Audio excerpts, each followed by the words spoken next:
சொல்லு. இப்போ வக்கீல் ஆபீஸ்ல டைப் பண்ணி டைப்பர்ல இருந்து பேப்பர் புடுங்குறேன். உங்க ஆபீஸ்ல கொலை நடந்த அன்னைக்கு என்ன நடந்தது? கொலை நடந்த அன்னைக்கு கொலை தான் நடந்தது. அதை விட பெருசா என்ன நடக்கும்? நரேஷ்குமார் பாலராஜு சுட்டான். பாடவா ராசு. கொலை நடந்தப்ப நீங்க என்ன பண்ணிட்டு இருந்தீங்க? டைப் பண்ணிக்கினே இருந்தேன். குனிஞ்சிட்டு தானே? பத்துக்கு நான் டைப் பண்ணுவாங்க. அப்போ நீங்க அந்த கொலையை கண்ணால பாக்கல. நான் அப்படி சொல்லலையே. கொலை நடந்தப்போ நீங்க குனிஞ்சு டைப் பண்ணிட்டு இருந்ததா சொன்னீங்க. ஆக யார் சுட்டாங்கறத நீங்க நிச்சயமா உங்க கண்ணால பாத்திருக்க முடியாது. நீங்க போகலாம். Any question, Mr. Karthikeyan? No question. அதோ நிக்காரு. அவர் பாலராஜ சுட்டப்ப நீங்க என்ன பண்ணிட்டு? என்ன தப்பா சொல்றேன்? நரேஷ்குமார்னா பாலராஜ சுட்டான். நீங்க ஐயங்கார் தானே? வழக்கமா பேரை கேட்டுட்டு தான் ஜாதியை கேட்பார். கேட்ட கேள்விக்கு பதில். சுத்தமான ஸ்ரீரங்கத்து ஐயங்கார். உங்க மனைவி என்ன ஜாதி? மாசேத்தும் தூயன்ல எல்லாம் என்ன ஜாதியோ அதே ஜாதி தான். சாங்காயில இருக்கிற ஷோலின் டெம்பிள் பரம்பரை. ஐயங்கார் சைவம் தானே? சுத்த வைஷ்ணவம். சாப்பிடுறது சைவம் தானேன்னு கேக்குறேன். சைவம் தான். சீனாக்கார அம்மாவை கல்யாணம் பண்ணிட்டு ஐ அப்செக்ட் யுவர் ஆனர். சீனாக்கார அம்மா இல்ல, சீனாக்கார புண்ணு. ஹலோ. இப்ப பிறப்புக்காக பொய் சாட்சி சொல்ல வந்திருக்கிறீர்கள் நான் சொல்றேன். அதுல போகலாம். மீல்ஸுக்கு மர்டருக்கும் என்ன connection? Mr. Karthikeyan, any question? No question. இதுக்கு முன்னால துப்பாக்கி கண்ணால பாத்திருக்கியா? அப்புறம் எப்படி நரேஷ்குமார் கையில இருந்தது துப்பாக்கி தான் சொல்றேன்? இதுக்கு என்ன கதையா தெரியுங்க? சினிமாவுல வில்லங்க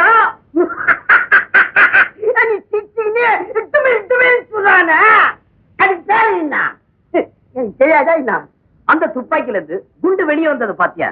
குண்டு நண்டா வரும் பாக்கெட்டுக்கு பந்துட்டுல வரும். பாலராஜுக்கு உண்டாங்க மண்டையில இருந்து குபுகுபுன்னு ரத்தம். இதுக்கு நீ என்ன சொல்ற?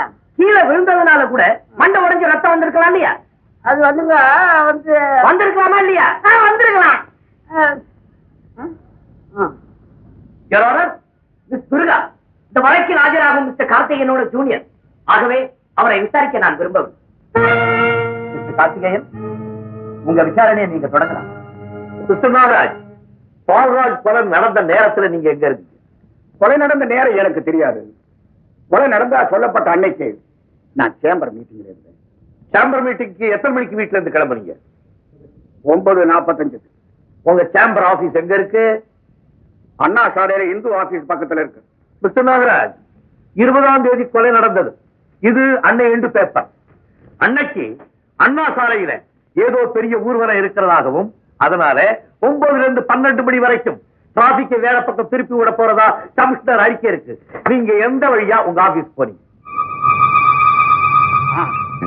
நான் ரூட்டை மாத்தி பீச் ரோடு வழியா போய் கூவர் ரோட்டை கட் பண்ணி எம்எல்ஏ ஹாஸ்டல் வழியா பெரியார் சிலைகிட்ட அந்த ஊர்வலத்தை கிராஸ் பண்ணி நேரா சேம்பருக்கு போயிட்டேன். நீங்க ஊர்வலத்தை கிராஸ் பண்ணும்போது மணி என்ன இருக்கும்?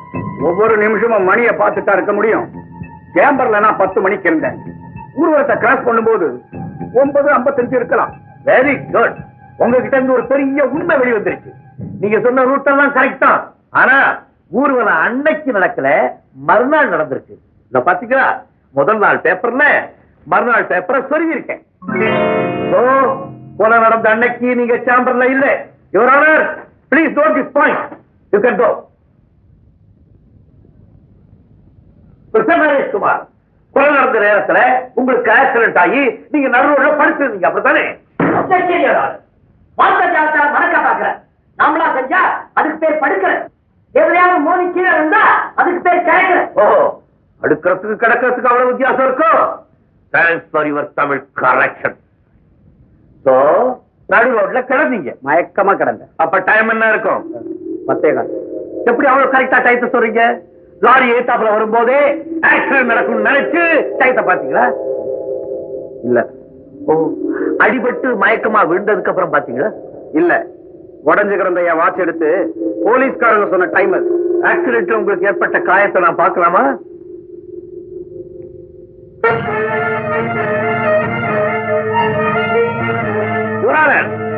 ஆக்சிடென்ட் ஏற்பட்டதா சொன்னது அத்தனையும் கற்பனை, செட்டப். இது கையால் அடித்து ஏற்படுத்தப்பட்ட காயம். அது கையினால் அடித்து ஏற்பட்ட காயம் அல்ல, இரும்பினால் ஏற்பட்டது. மெடிக்கல் ரிப்போர்ட் சொல்லுதே. அதனால லாரி மட்கார்ட் மோதி அப்படி ஏற்பட்டிருக்கலாம்ல.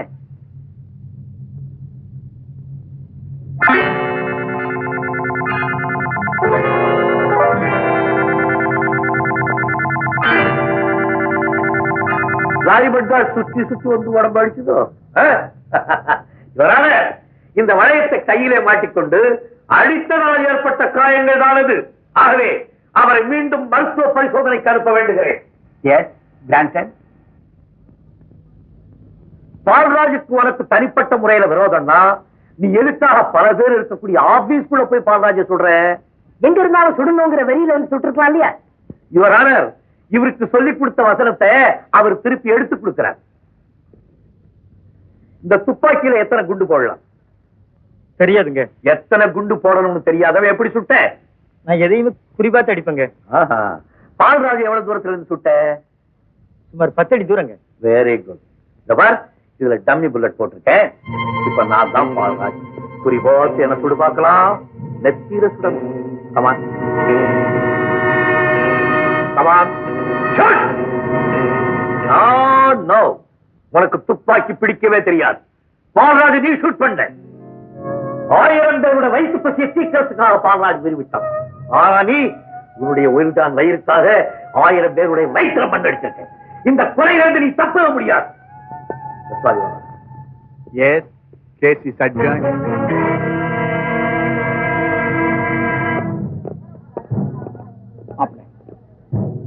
எனக்கு நம்ம கேஸ் போற போக்கு பிடிக்கல. நல்லா தானுங்களா போகுது. நம்மால முழிக்கிற மொழிய பாரு. மொழியே அப்படித்தாங்க. இருந்தாலும் ஏதாவது உடலிடுவானு பயமா இருக்கு. இந்த கேஸ்ல எப்படி ஜெயிக்கிறது, உங்க ஆள் வாய் எப்படி அடைக்கிறதுன்னு எனக்கு தெரியும். ஓகே,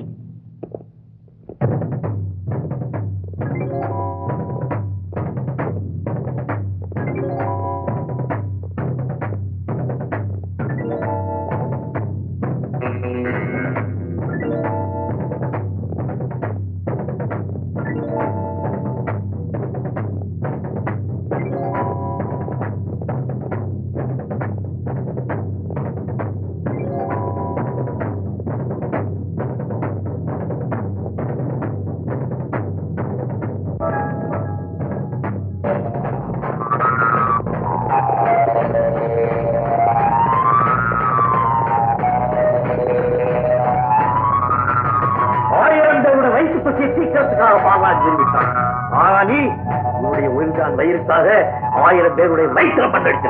இந்த கொலையிலிருந்து நீ தப்ப முடியாது.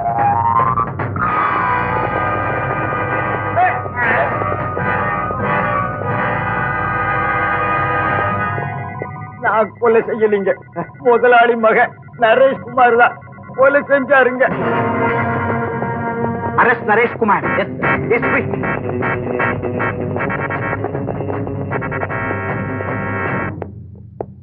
இந்த வழக்கை ஆராய்ந்து பார்க்கும் போது பால்ராஜை நரேஷ்குமார் தான் கொலை செய்தார் என்பது வீராசாமியின் மரண வாக்குமூலத்தால் நன்கு புலனாகிறது.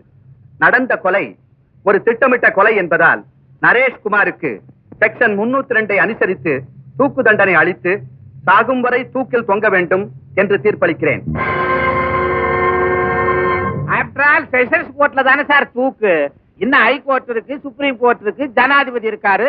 அது போட்டோம், இந்த விஷ ஊசி வழக்குல தூக்கு தண்டனை என்ன ஆச்சுன்றீங்க? எதுல எப்படி என் மகனை தப்பிக்க வைக்கிறதுன்னு எனக்கு தெரியுயா. ஆனா இதுல அவனுக்கு தூக்கு தண்டனை கிடைக்க காரணம் யாரு? இவரு. What do you mean? ஏன் ஆளு அப்ரூவரா மாறுவான தெரிஞ்சுதான் அவனை தீர்த்து கட்டிடலான்னு சொன்னேன். நீ வேண்டாம்னு தடுத்த. உன்னால்தான் என் மகனுக்கு தூக்கு தண்டனை கிடைச்சிருக்கு. நடந்த கொலைக்கு தான் நான் வக்கீல். நீங்க நடத்துற கொலைக்கெல்லாம் நான் வக்காலத்து வாங்க முடியாது. அப்ப நான் நினைச்சது சரிதான். உங்க அப்பா ஜெயிக்கணுங்கிறதுக்காக மறைமுகம் அவருக்கு நீ விட்டு கொடுத்திருக்க.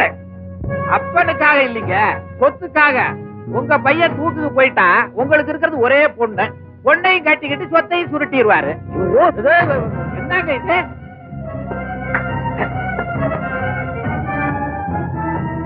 என்ன மாப்பிள்ள, என் இடத்துலயே வந்து ரொம்ப சொல்ற.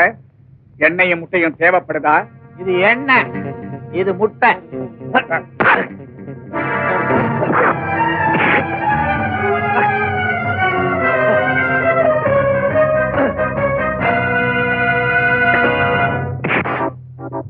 மை டியர் அங்கிள், எல்லாரையும் முட்டை மாதிரி நசுக்கிடலாம்னு நினைச்சிடாதீங்க. இந்த நேர் பொசிஷன்ல எந்த முட்டையும் நசுக்க முடியாது. நான் எப்பவுமே இந்த பொசிஷன்ல இருக்கிறவன். ஏதோ வருங்கால மாமனாருங்கிற முறையில உங்களை இதோட விடுறேன். Be careful.